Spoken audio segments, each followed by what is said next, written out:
কতটুকু বাচ্চা পছন্দ তো হয়েছে। এই যে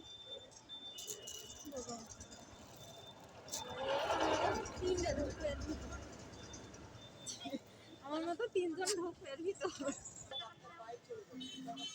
ওইটা আর এটাতে যাচ্ছে এর সাথে এটা এই দেখেন দিদি এদের সাথে এটা যাচ্ছে না নেই একেবারেই একদম প্রপারলি কালার ম্যাচিং হয় না।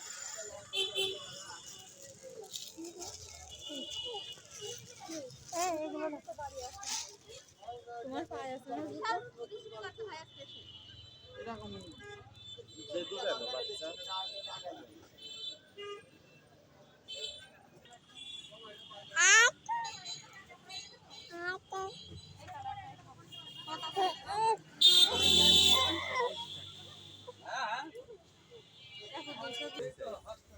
আপনি আমার ছেলে নিয়ে আমি আপনার